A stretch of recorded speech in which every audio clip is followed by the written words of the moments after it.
pedimos al Señor que nos dé la luz del entendimiento a todos y cada uno de nosotros para que podamos recibir esta palabra que es viva y eficaz, no olvidando que nuestro Señor y Salvador Jesucristo nos ha sido dado Él, su vida, la vida de Él nos ha sido dada y juntamente con esa vida nos han sido dadas todas las demás cosas. Es decir, nosotros en nuestra manera humana de entender y de comprender las circunstancias y situaciones, obviamente tenemos que día a día estar enfrentando carencias, problemas, dificultades, retos, expectativas, planificaciones, anhelos. Esto tiene que ver directa y propiamente con el hombre natural. El hombre natural, el hombre finito, el hombre que usted y yo heredamos en nuestro primer nacimiento, es un hombre que efectivamente está enfrentando todos estos deseos y todas estas pasiones, porque el hombre de alguna manera entiende su existencia desde la perspectiva de la carencia. Es decir, como nosotros de alguna manera somos cortos en varias cosas, nosotros en el primer ser humano nos entendemos siempre desde la perspectiva de la necesidad, desde la perspectiva de la carencia. Y nos comenzamos a relacionar con Dios básicamente en función de que Él se convierta en el suplidor de todas estas necesidades. Ahora, en un sentido esto es verdad, porque la carencia, la dificultad, la enfermedad o todas aquellas cosas en las cuales nosotros en el primer hombre nos quedamos cortos, tienen que ver ciertamente, ¿no es cierto?, con una imperfección y una incapacidad de nuestra parte, ¿verdad?, de poder efectivamente tener control sobre las cosas o sobre las circunstancias. Pero la realidad es que nosotros normalmente nuestra relación, ¿verdad?, con Dios la construimos en base a nuestras carencias, en base a nuestras necesidades. Ahora, como usted entenderá, el nuevo hombre no tiene ninguna carencia y no tiene ninguna necesidad. De ahí que el propósito central de nuestro Padre no es suplir nuestras necesidades, sino darnos a la persona que es perfecta y que no tiene carencias, que efectivamente es Cristo mismo. Esta es una diferencia sustancial, ¿verdad?, que tiene que de alguna manera ser entendida profundamente en nuestro corazón. Y esto es algo que el Señor va a trabajar en cada uno de nosotros, porque una cosa distinta es que Él efectivamente sea simple y sencillamente el suplidor de todas nuestras necesidades. Y otra muy diferente es que sea el autor de una nueva vida en donde nos da una persona sin necesidades, nos da una persona sin carencias, nos da una persona sin limitaciones, nos da una persona con poder y una persona que ya no tiene que estar planificando su futuro o ver cómo hace las cosas para que de alguna manera pueda asegurar a su familia, a sus seres queridos y a la sociedad que efectivamente va a aportar positivamente para él. En el nuevo hombre, nosotros estamos absolutamente saciados, tenemos todo, somos perfectos, somos eternos. Es decir, en el nuevo hombre somos exactamente igual, ¿verdad?, que Cristo o lo que Cristo es hoy como el Cristo resucitado. Fíjate, cuando Cristo tomó la posición de hombre como nosotros, sin haber tenido que hacer, porque nosotros efectivamente llegamos a ser carne en función de nuestro pecado, pero Cristo tomó, dice la Escritura, semejanza de carne de pecado, pero sin pecado. Es decir, Él se hizo semejante a nosotros. Obviamente se metió dentro de esta circunstancia y en un cuerpo de limitaciones, porque a la final Él tomó su humanidad de María, y María era la representante de todos y cada uno de nosotros. Entonces, esa humanidad que toma de María lo introduce a Él dentro de esta situación de problemas, dificultades, carencias, pero con una gran diferencia, que la vida de Cristo le es dada, la vida de Cristo le es dada directamente, ¿verdad?, por su padre, entonces Cristo es el primer hombre que tenía la vida humana como usted y yo la tenemos, y tenía la vida divina, ¿verdad? Como usted y yo la tenemos ahora, aun cuando todavía no entendemos la dimensión de esa vida divina en nosotros.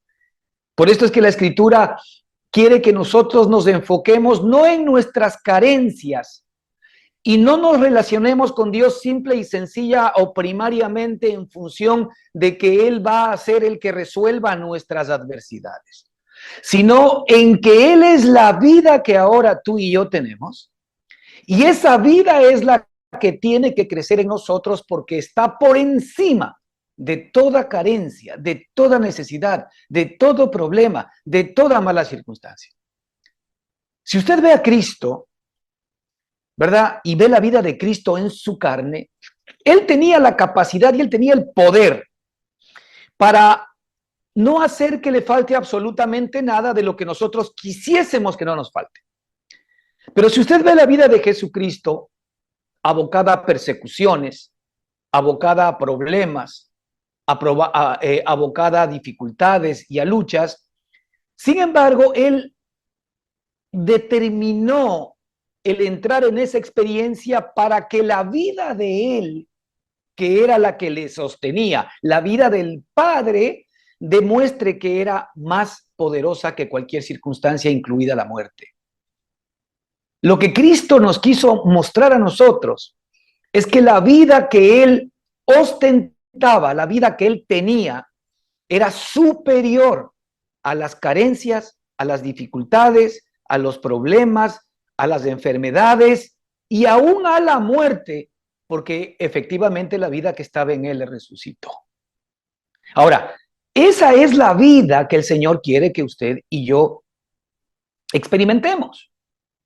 Y desde esa perspectiva cambiemos nuestra relación con Él, para que no lo veamos solamente como nuestro ayudador o como nuestro proveedor, que sí lo es, sino que veamos que Él ni siquiera se contentó con darnos simplemente lo que necesitamos, sino que Él quería darse a sí mismo a nosotros para que nosotros efectivamente seamos poseedores de su vida. Este es el gran desafío que tenemos usted y yo en nuestra experiencia con Cristo Jesús. Primariamente todos venimos al Señor o venimos a Dios generalmente cuando estamos necesitados. Allí es cuando más de alguna manera nosotros buscamos a Dios. ¿Por qué? Porque nos enfrentamos a situaciones y circunstancias que nosotros mismos no somos capaces de poder enfrentar por nosotros mismos. Nosotros no somos capaces por nosotros mismos de poder enfrentar por nosotros mismos, y allí acudimos efectivamente a un ser superior que de alguna manera intervenga para que pueda darnos aquello que estamos en ese momento necesitando y requiriendo. Ahora, Dios entiende que inicialmente ese tipo de relación es la que nosotros buscamos porque somos niños, porque no entendemos todavía, ¿verdad?, el propósito central de Dios por el habernos creado. Dios nos creó no para ayudarnos, sino que Dios nos creó para compartir con nosotros su vida. La misma vida de Cristo es la vida que usted y yo tenemos. Y esa vida el Señor ya la depositó en cada uno de nosotros, en nuestro espíritu, en el nuevo nacimiento. Y esa vida lo que tiene que hacer es abrirse espacio, abrirse campo, para que efectivamente pueda llegar a nuestra alma. Es decir, pueda llegar a nuestra mente, a nuestras emociones, a nuestra voluntad. Mire, cuando usted sabe que la vida de Cristo, ¿verdad?, es superior, y usted ya lo sabe, porque si yo le pregunto a usted y le digo, la vida de Cristo es superior, más grande y más poderosa que cualquier circunstancia que usted esté viviendo, ¿usted qué me va a decir? Sí, yo estoy seguro que es así. Ahora, el Señor no solamente quiere que usted lo crea, sino que también lo experimente, porque esa vida superior poderosa, valiosa y más grande que cualquier otra cosa le pertenece a usted. Eso es lo que Dios le dio. Dios no le dio a usted el dinero necesario para poder resolver los problemas económicos que tiene mañana. Dios no le dio a usted la capacidad de que mañana usted pueda ser sanado de alguna enfermedad que usted tenga. Dios no le da solamente eso, Él no se conforma con esto. Mire, la mano poderosa de Dios incluye la provisión, ¿no es cierto?, para cada uno de nosotros conforme a su voluntad de todo aquello que nosotros necesitamos. Eso es verdad. Pero de acuerdo con el plan de Dios y de acuerdo con la agenda que Dios tiene para con cada uno de nosotros. Muchas veces lo que nosotros creemos que nos es conveniente desde la perspectiva de Dios, que es nuestro Padre, en ese momento al menos no lo es. Y a veces no permite que usted y yo obtengamos aquello que quisiésemos o que estamos, o por lo cual estamos orando o estamos pidiendo, porque no es que a Él no le interese ser parte integrante de efectivamente el participar en tus necesidades. Sí le interesa, pero tanto le interesa que Él ya resolvió el participar en tus necesidades dándote solución al principal problema que tú y yo teníamos, que es nuestro hombre interior. La Escritura nos muestra claramente que nuestro viejo hombre fue crucificado juntamente con Él. Es decir, el lugar en donde Dios le quiere a nuestro primer hombre, a nuestro viejo hombre, a nuestro hombre adámico es muerto en la cruz del Calvario. ¿Por qué? Porque el problema que usted y yo tenemos y las carencias que tenemos y los problemas y las dificultades que nosotros de alguna manera atravesamos o vamos a atravesar tienen que ver con esta primer creación. Y la cruz de Cristo no es más que la cruz y la muerte de toda nuestra vieja creación. La muerte de toda nuestra vieja creación. Es decir, todo lo que usted y yo éramos, el Señor Jesucristo llevó y crucificó todo aquello en la cruz del Calvario. En la medida en que nosotros, hermanos, vayamos entendiendo que la vida de Cristo, la vida que el Señor nos dio, es el regalo más grande que usted y yo tendremos que todavía ir comprendiendo y por sobre todo recibiendo, porque todavía no lo entendemos todo claro. En la medida en que nosotros vayamos entendiendo esa realidad, veremos cómo Cristo ya intervino en la eternidad, desde la eternidad para este tiempo, para nosotros, en efectivamente participar en el suplir para todas y cada una de nuestras necesidades. Porque si Dios no escatimó ni siquiera a su propio Hijo, dice la Escritura, ¿cómo juntamente con Él no nos dará todas las demás cosas? Es ilógico que si Dios sacrificó a su Hijo por nosotros, lo más valioso que Dios tenía, ¿verdad? Su amado Hijo Jesucristo, lo ofrendó y lo entregó en sacrificio por usted y por mí. ¿Cómo todo lo que es más barato no habrá incluido efectivamente en esta perspectiva? Y por eso es que la Escritura dice, de tal manera amó Dios al mundo. Y ahí usted personifique, si quiere, la palabra mundo, ponga su nombre. De tal manera amó Dios a Ricardo, a Mario, a María Eugenia, a Rosario, a Francisco, a Jaime, a Marta, a todos los que estamos aquí. De tal manera amó Dios, ¿verdad? Me amó Dios. De tal manera me amó Dios que dio a su único Hijo Jesucristo para que yo crea en Él y yo pueda tener la vida eterna de Él. Usted tenga por seguro, mi querido hermano, que si usted fuese la única persona sobre la tierra, tenga por seguro que si usted fuese el único ser humano sobre la tierra, Cristo hubiese venido a morir por usted, para llevarle de vuelta efectivamente a la posición que lamentablemente nosotros perdimos desde el tiempo de Adán. Ahora, para que esto comience efectivamente a ser una experiencia en nuestra vida, cómo nosotros, hermanos, efectivamente nos apoderamos de la vida que nos corresponde. Porque el cristianismo, si no expresa y manifiesta la vida de Cristo, sigue siendo todavía, ¿verdad?, un espacio religioso.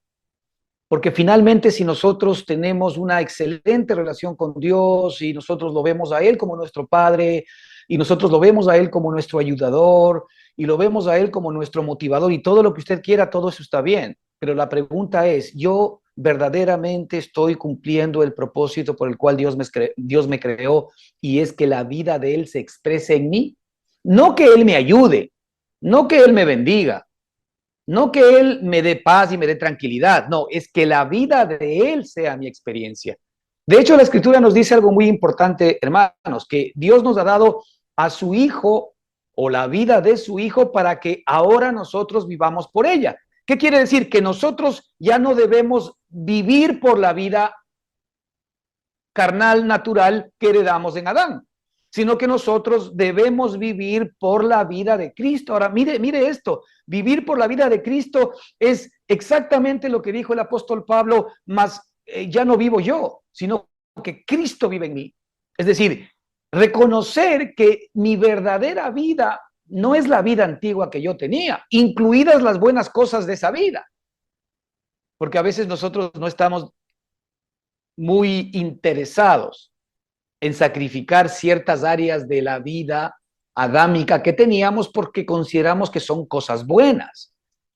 Pero el Señor ha desechado todo lo que nosotros consideramos bueno y malo de la vida adámica. Todo lo que es bueno es desechado por Dios, porque Él tiene algo más alto para nosotros, ¿verdad? La vida de su amado Hijo Jesucristo. Todo lo que es malo para nosotros, por supuesto, el Señor también lo ha desechado.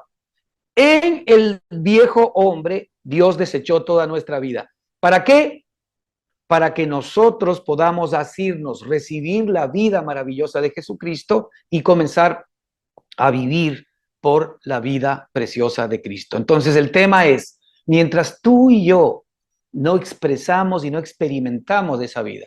Otra manera de decirlo es, mientras el lucero de la mañana no aparezca en nuestros corazones. Esto está en el libro de Pedro, véanlo ahí. La Escritura nos dice que nosotros hacemos bien en estar atentos a la Escritura, que es la palabra profética más segura. Dice, hasta que el día vaya aclarando, y ahí está hablando de Jesucristo en nosotros, es decir, Jesucristo apareciendo en nosotros, hasta que el día vaya aclarando y el lucero de la mañana aparezca en vuestros corazones. Ya, este es el propósito de Dios para ti, para mí.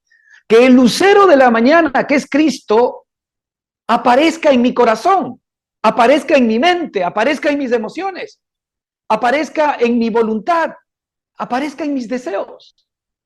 Es decir, que la vida de Él aparezca en mí, que la vida de Él aparezca en mi alma, que la vida de Él aparezca en mi cuerpo. Si la vida de Cristo aparece en mí, todo lo demás nosotros vamos a considerar desactualizado,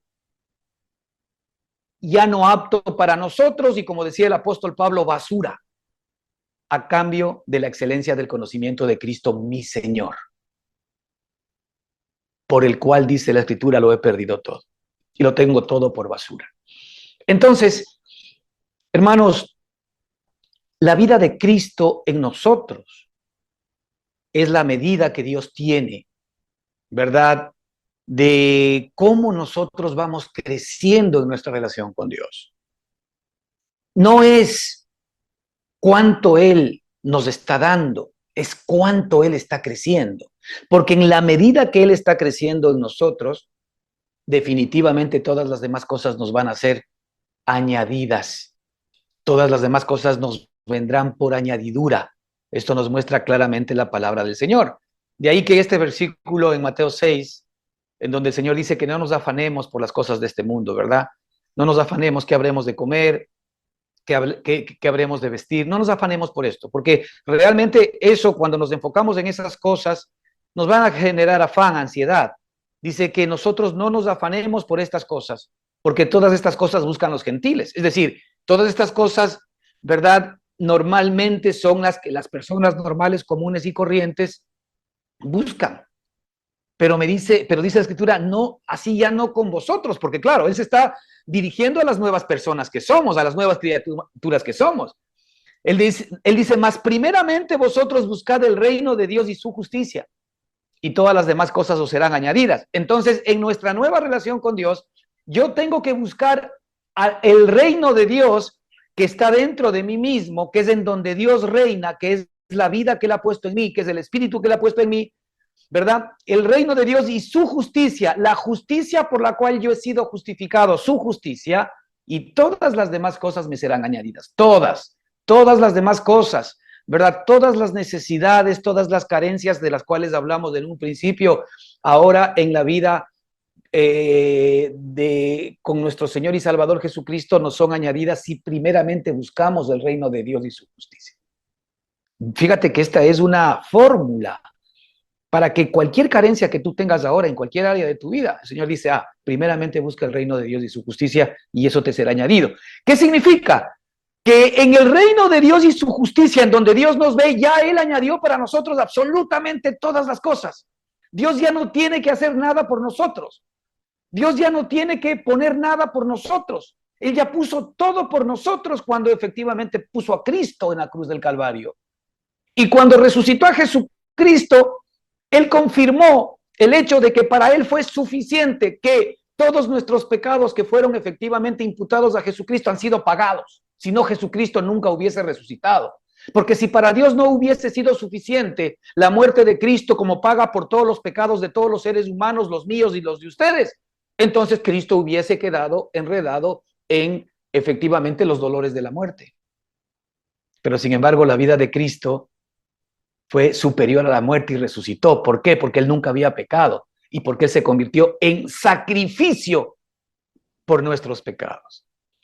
Entonces, estimados hermanos, es necesario el que nosotros entendamos y comprendamos que para que esta vida pueda comenzar a fraguarse dentro de cada uno de nosotros, ya el Señor puso la semilla, ya el Señor nos dio ese nuevo nacimiento, pero para que la vida de Cristo pueda fraguarse dentro de nosotros, es necesario el que efectivamente nosotros también entendamos cuál es la materia prima espiritual que nos va a permitir, ¿verdad?, hacer que Cristo siga creciendo en nuestro corazón, en nuestra mente, en nuestras emociones y en nuestra alma. Y ahí es donde en el libro de Filipenses, capítulo 4, versículos 8 y 9, el apóstol nos dice algo importante. Por lo demás, hermanos, por lo demás es un resumen, ¿verdad? Por lo demás, hermanos, es un resumen. Todo lo que es verdadero, todo lo honesto, todo lo justo, todo lo puro, todo lo amable, todo lo que es de buen nombre, si hay virtud alguna, si hay algo digno de alabanza, en esto pensad. En esto pensad. Por lo demás, hermanos, en esto pensad. Ahí arranca, hermanos, ahí arranca justamente, ¿verdad?, nuestra construcción de la vida de Cristo dentro de cada uno de nosotros a través de nuestra mente, a través de lo que nosotros estamos pensando. Por lo demás, hermanos, en esto pensad. En esto pensad. Ahora bien, como el pensamiento efectivamente tiene una raíz espiritual, usted recordará cuando la Escritura nos habla de que en el principio era la palabra. La palabra tiene una raíz espiritual. Las palabras son espirituales. De ahí que debemos tener nosotros cuidado con lo que decimos, porque lo que decimos normalmente nos viene de una raíz espiritual, sea bendición o sea maldición, ¿verdad? Pero los pensamientos, la palabra, tienen una raíz espiritual, están en el mundo, están en el ámbito de lo espiritual. Y aquí el apóstol nos dice, por lo demás, hermanos, en esto pensad. Y nos da una lista, pensad en todo lo verdadero, en todo lo honesto, en todo lo justo, en todo lo puro, en todo lo amable, en todo lo que es de buen nombre, si hay virtud alguna, si hay algo digno de alabanza, en esto pensad. Fíjese que esto tiene que ver mucho con lo que inclusive el propio humanismo hoy reconoce, a lo que nosotros llamamos los pensamientos positivos. Pero aquí el apóstol está hablando mucho más allá de pensamientos positivos. ¿Quién es el que en ti está generando los pensamientos? Porque la realidad de todo esto es que, y usted me lo va o me va a dar la razón, que cuando nosotros decidimos pensar en lo positivo, dígame, ¿qué tiempo usted es capaz de poder por usted mismo sostener pensamientos positivos hasta que inmediatamente usted se dé cuenta que ya nuevamente los negativos, los malos pensamientos están invadiendo su mente o su corazón? Porque lamentablemente no se trata de lo que yo quiero pensar, sino se trata de que yo voy efectivamente a hacer míos los pensamientos de Cristo. Porque ya que soy una nueva persona y una nueva criatura, el Señor nos ha dado la mente de Cristo.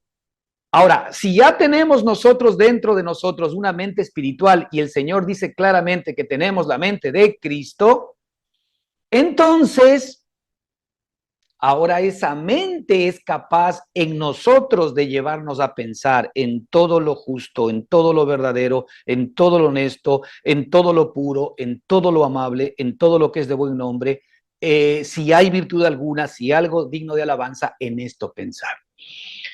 Estos pensamientos no son pensamientos espontáneos, no son pensamientos que yo soy capaz de poder generar, sino son pensamientos que Cristo mismo es el único que los puede generar en el espíritu. De hecho, Romanos 8 nos da una descripción de lo que significa caminar en la carne y caminar en el espíritu. Y nos dice que los que andan según la carne piensan en las cosas de la carne. Es decir, el pensar en las cosas de la carne, es decir, el pensar en las cosas del primer hombre, el estar enfocado en las cosas del primer hombre, el seguir pensando como el primer hombre, ¿sí? Genera en nosotros un estilo de vida que la Escritura llama carne. ¿Qué implica aquello?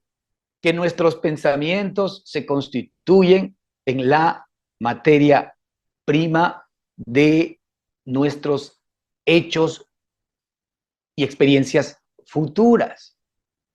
Lo que tú estás pensando son semillas que mañana van a dar sus frutos en el campo natural.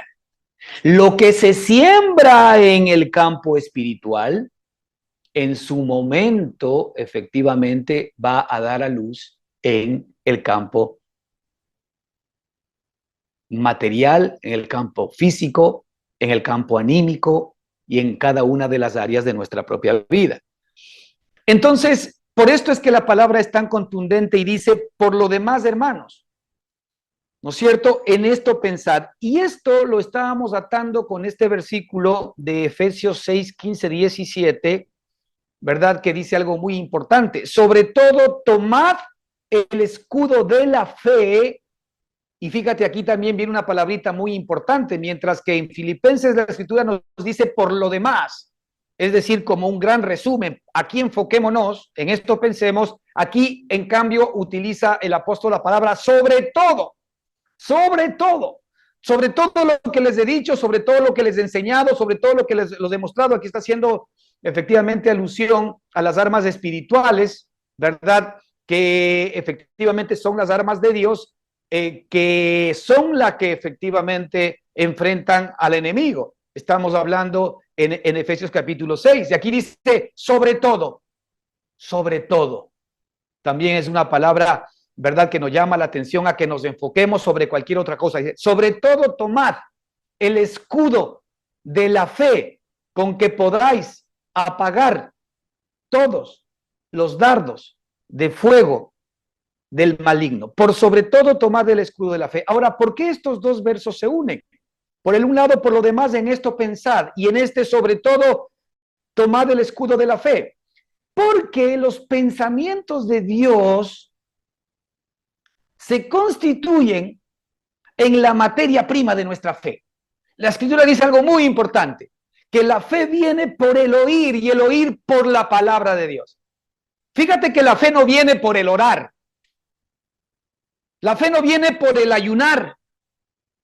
La fe no viene por estar reunidos los días domingos, sea presencialmente o a través de los sistemas digitales. La fe no viene por el oír un libro. La fe no viene por el oír la Biblia. La fe viene por el oír la palabra de Dios.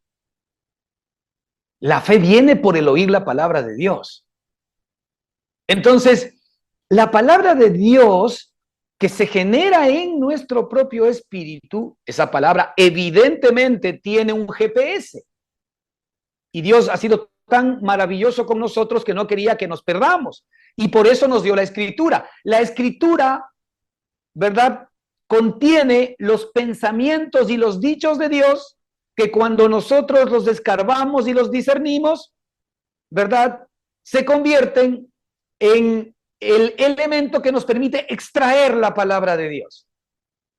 Es decir, Dios comienza efectivamente a trabajar en nuestro espíritu cuando nosotros escarbamos en la escritura. Decíamos que esto es una analogía como cuando usted encuentra efectivamente una montaña, ¿no es cierto?, de oro. Para usted poder aprovechar al máximo esa montaña. Primero, si usted sabe que esa montaña contiene oro, ya para usted es una montaña que tiene mucha estima y que quiere que efectivamente sea suya. Lo segundo es, ahora hay que extraer el oro de la montaña. Pero el extraer el oro de la montaña implica el sacar toneladas, triturar piedra y efectivamente procesar miles y miles y miles de toneladas de material pétreo que finalmente van a producir una pequeña cantidad de oro, que es lo que paga absolutamente todo el trabajo y el esfuerzo que se hizo para obtener el beneficio directo de ese oro. Pues lo mismo pasa con la fe. Y de hecho la escritura nos dice que la fe es más preciosa que el oro. Entonces, cuando nosotros venimos a la escritura, que es como la montaña que Dios nos ha dado, en la cual efectivamente está el oro, que es la fe, su palabra que nos da la fe. Entonces, cuando venimos a la palabra, nosotros comenzamos a discernir la palabra, nosotros comenzamos a meditar en la palabra de Dios, que ahora esto, hermanos, se hace poco porque hay una guerra espiritual. No se olvide que estamos hablando de una guerra espiritual en donde la carne está luchando contra el espíritu. Y la escritura nos dice que los deseos de la carne son contra los deseos del espíritu. Así que cuando usted tiene muchas ganas, después de una charla como esta, dice, sí, yo tengo que venir más a esta montaña y tengo que hacer esto, pero inmediatamente la carne comienza a luchar y le dice, sí, pero después, mañana, tranquilo, primero veamos esto, hagamos esto otro, y la carne lo va llevando a usted en esa guerra espiritual y mentalmente y a través de los pensamientos también comienza a convencerle de que mañana ya lo haremos y lo terminamos nunca dejando de hacer. ¿Por qué? Porque hay una lucha espiritual, hay una guerra espiritual. Por eso es que este tipo de reuniones también sirve. ¿Por qué?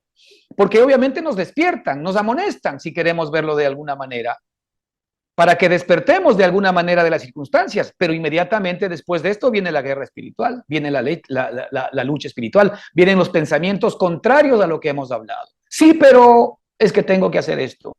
Sí, pero primero leamos esta cosa que tenía aquí pendiente. Sí, pero primero me voy a ver esta peliculita que pues estaba mejor. Sí, pero pues voy a hacer un poco de esto o de lo otro. Bueno, ahí está la carne luchando con argumentos, luchando con deseos, luchando con prioridades, ¿verdad? Sobre efectivamente la palabra de Dios. Pero aquí la escritura nos dice, sobre todo, tomad el escudo de la fe. Hermanos, los pensamientos de Dios, y por esto estos dos versículos tienen mucho que ver. Primero, tenemos nosotros que los pensamientos de Dios se convierten en la palabra de Dios que tú y yo los podemos escuchar y que efectivamente van a hacer que nuestra fe crezca. Sobre todo, tomad el escudo de la fe con que podáis apagar todos los dardos de fuego del maligno.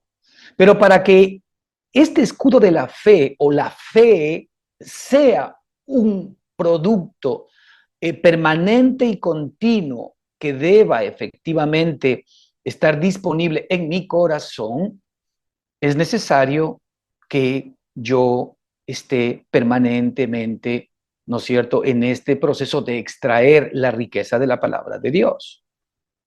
Cuando el Señor habla a mi corazón, jamás su palabra va a contradecir la Escritura, jamás su palabra va a contradecir la Escritura. Y por eso decía que la palabra de Dios se convierte más o menos en un GPS, porque cuando efectivamente nosotros no conocemos el camino, ¿no es cierto? Y estamos nosotros siendo guiados por un GPS, nosotros hacemos caso al GPS. Esa es la palabra de Dios.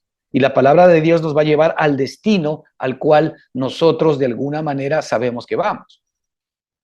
Y cuando de alguna manera mi instinto o mi carne me dice no es por acá, inmediatamente yo vuelvo otra vez a ver la palabra de Dios y la palabra de Dios me guía de camino a Cristo y me dice no, el camino es por aquí. Así es como la palabra de Dios se convierte efectivamente en un GPS, por poner de alguna manera, ¿verdad?, el ejemplo. Ahora, el apóstol nos está diciendo entonces, volviendo a Filipenses 4:8, por lo demás, hermanos, en esto pensar. Mira, los pensamientos que Dios nos transmite, y lo recalco, por medio de la Escritura, son para que meditemos en ellos y extraigamos su palabra, la oigamos y nos produzcan la fe de Cristo. Lo que tiene como fin en cada situación personal el revelarnos la provisión y obra que ya hizo nuestro Padre en su amado Hijo a favor de nosotros. ¿Qué es lo que el Señor quiere? Permanentemente que nosotros nos veamos completos y perfectos en Él. El trabajo del Espíritu Santo es que nos veamos perfectos y completos en Él, pero no nos veamos solamente como una imaginación, sino que nos veamos como la realidad de que Cristo es nuestra perfección y nuestra plenitud.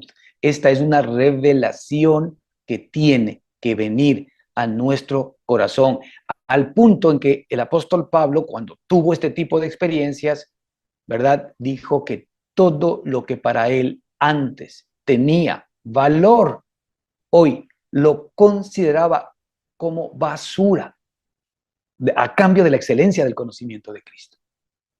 Ahora, este conocimiento es evidente que no es un conocimiento intelectual. Este no es un conocimiento que se adquiere aquí en una reunión de domingo. Este no es un conocimiento que se adquiere simple y sencillamente estudiando la palabra de Dios. Esta es una revelación que nos viene por obra y gracia del Espíritu Santo, en donde efectivamente Dios nos muestra la obra que Él ha hecho en Cristo por amor a su amado Hijo y por su justicia de introducirnos en Él.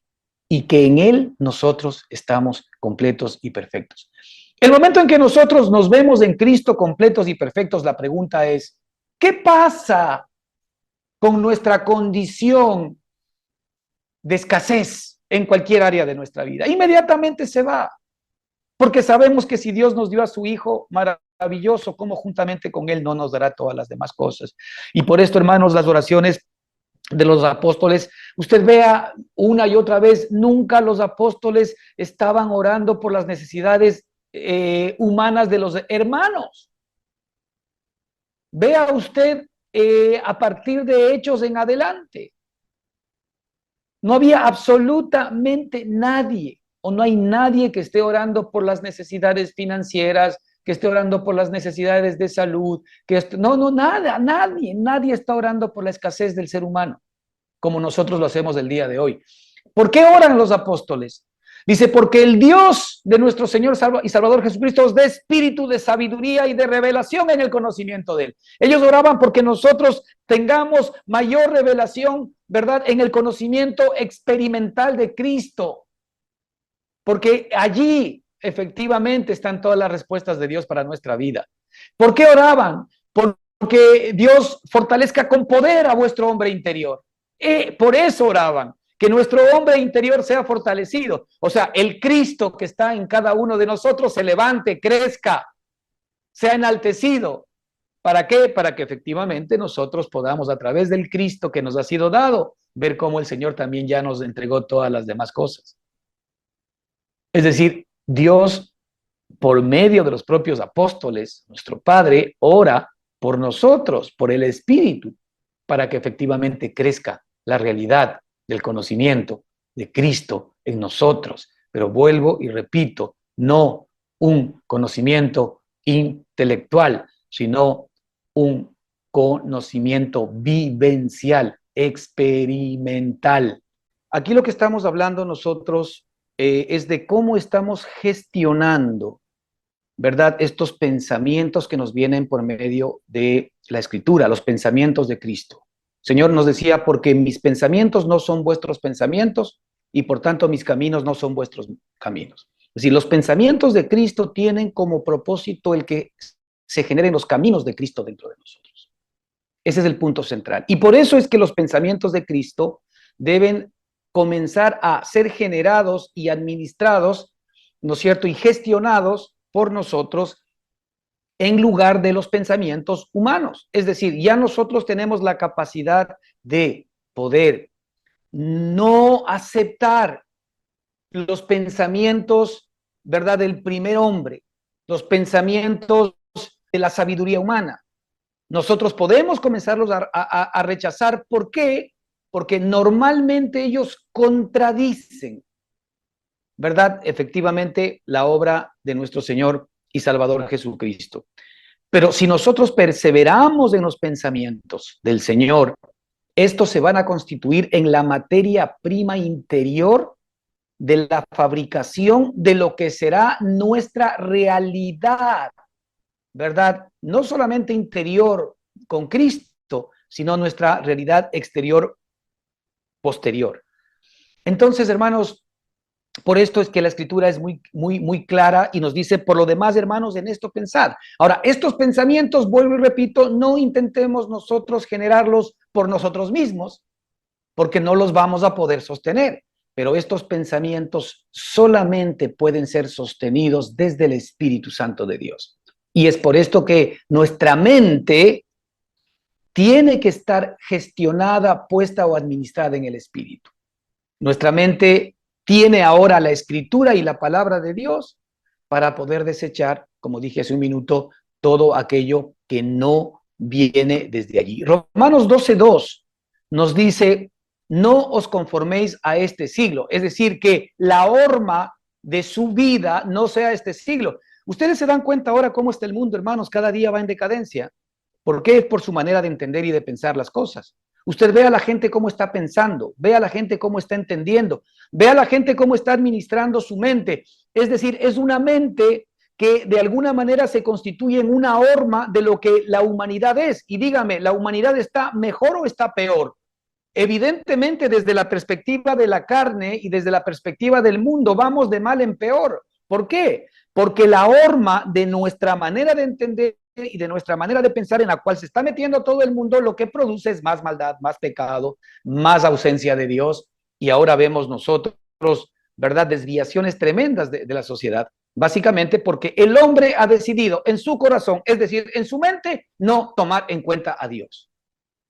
Hablar de Dios ahora como que hasta da vergüenza en ciertos círculos normales. Es decir, si usted está en círculos empresariales, si usted está en círculos sociales, si aún usted está en círculos religiosos, hay ciertas cosas que están prohibidas de hablar de Dios, aún de Jesucristo, en ciertos lugares.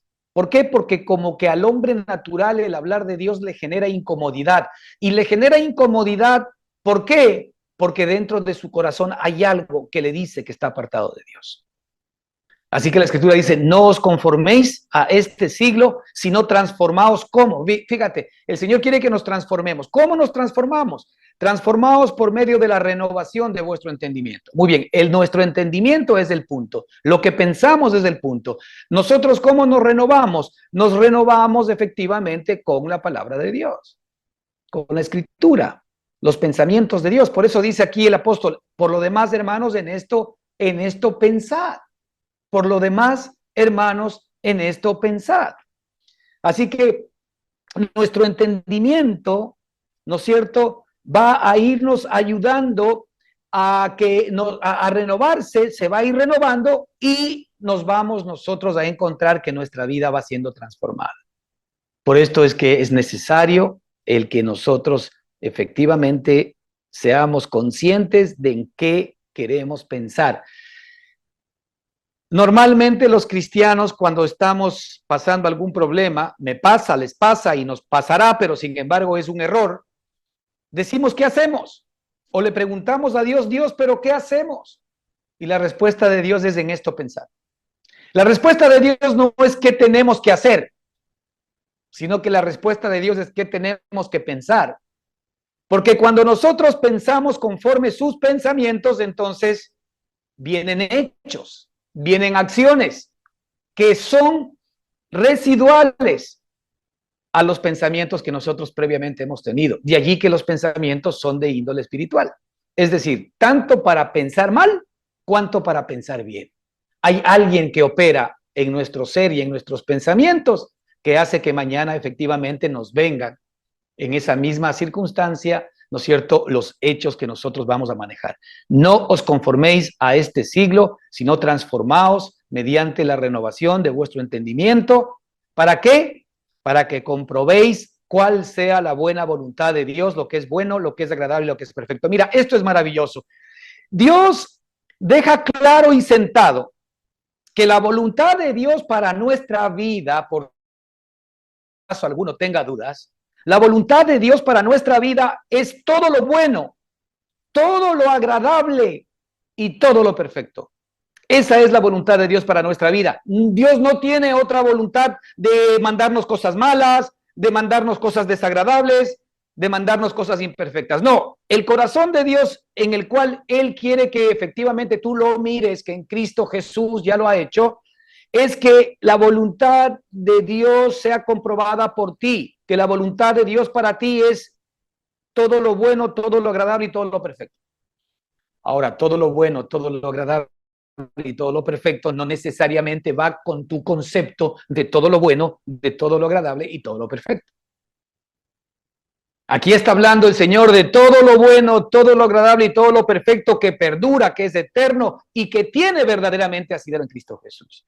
Pero el Señor quiere en su corazón que tú, por medio de la renovación de tu entendimiento, compruebes cuál es la voluntad de Dios. Imagínate que yo ya compruebe que la voluntad de Dios para mí es todo lo bueno, todo lo agradable y todo lo perfecto, pues entonces ya de aquí no se me va a ocurrir pedirle a Dios que me mande cosas buenas. Y ya no se me va a ocurrir que cualquier circunstancia difícil o de lucha que estoy viviendo es porque efectivamente Dios me la mandó para aplastarme o para probarme, no. Circunstancias de imperfección en las cuales nosotros estábamos viviendo. El Señor como respuesta nos ha dado la vida de Él para que las podamos enfrentar, porque la vida de Él es superior a todo aquello. Así lo demostró nuestro Señor y Salvador Jesucristo. Isaías 55:8 dice, porque mis pensamientos no son vuestros pensamientos, ni vuestros caminos, mis caminos, dijo el Señor, lo que hablábamos hace un minuto. Los pensamientos de Dios generan los caminos de Dios. Los pensamientos de Dios generan la vida de Cristo en nosotros. Por eso es que el Señor insiste en que efectivamente nosotros pensemos en lo bueno, en lo justo, en lo honesto, etc. Porque los pensamientos de Dios producen la vida de Cristo dentro de cada uno de nosotros. Mateo 13:19 dice, a todo el que oye la palabra del rey y no la entiende, a todo el que oye la palabra del reino y no la entiende, el maligno viene y arrebata lo que fue sembrado en su corazón. Fíjate, aquí vemos que hay alguien interesado en arrebatar la palabra de Dios o la palabra del reino cuando no la entendemos. Es decir, Satanás ni siquiera quiere que esté la palabra del reino en nuestro corazón, así no la hayamos entendido. Él simplemente lo que hace, viene y la arrebata. Porque él sabe que potencialmente la palabra implantada en el corazón, hoy, por ejemplo, hay mucha palabra, mucha semilla que está cayendo en tu corazón, en el mío. La pregunta es, ¿cuánto de esa palabra y semilla nosotros vamos a estar dispuesta a regarla, a cuidarla, a repasarla, a ahondar en ella, o simplemente entendimos algo hoy y decimos amén por eso, pero por aquello que todavía nos crea dudas o no lo entendemos, pues ya ni siquiera lo tomamos en cuenta. Pues el enemigo dice que viene y se va a llevar esa palabra. Fíjate, él no quiere que la palabra esté en tu corazón, ni así sea que la hayas entendido o no. Ahora, ¿por qué será tan valiosa para el enemigo la palabra de Dios? Esa es la pregunta. ¿Por qué será que él viene para quitar la palabra de Dios de nuestro corazón? Esa es la guerra espiritual. Yo tengo la palabra de Cristo que el Señor me ha dado a través de la Escritura, ahora yo la debo tomar. Esa es efectivamente el arma espiritual poderosa y grande con la cual Satanás no tiene ninguna capacidad de poder enfrentarse. La palabra de Cristo no es más que efectivamente la semilla de Cristo que se va implantando dentro de cada uno de nosotros. Satanás eso lo sabe. Y por eso es que él va a intentar, desde cualquier opción que tenga, el arrebatar la palabra de Dios que ha sido sembrada en nuestro corazón. Así que, hermanos, creo que el Espíritu nos muestra que tiene una agenda para nosotros y es que tú debes decidir en qué vas a pensar mañana. Porque lo que tú vas a pensar mañana va a tener consecuencias de hechos concretos pasado mañana. Hoy tú decides, ¿verdad? ¿Cómo vas a agendar tu mente para los próximos días, para los próximos meses, para los próximos años? Así cuando nosotros efectivamente agarramos, ¿verdad?, la agenda para nuestra semana o para el mes y decimos día 1, día 2, tales personas, día 3, tales horarios, ya tenemos agendado el mes. Ya tenemos agendada la actividad. Pues en términos de la palabra de Dios, nosotros tenemos que gestionar la administración de esa palabra justamente ¿cómo? Trabajando en ella y decidiendo nosotros el que yo en esto voy a pensar mañana y pasado mañana. Pero para que eso sea una realidad en experiencia, necesito darle tiempo a la escritura, extraer de la montaña de oro la palabra de Dios para que por el oír esa palabra me venga la fe y esa fe me cubra permanente y continuamente contra las acechanzas del maligno y del enemigo.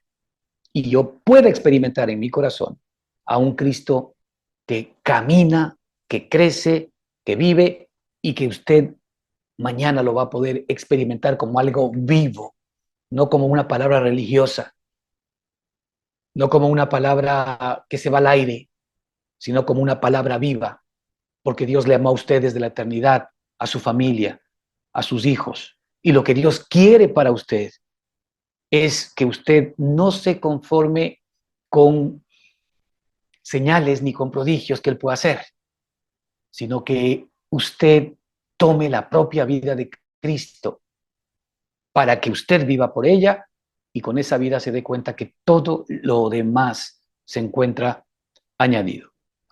El Señor les bendiga ricamente. Continuamos la próxima semana. Amén.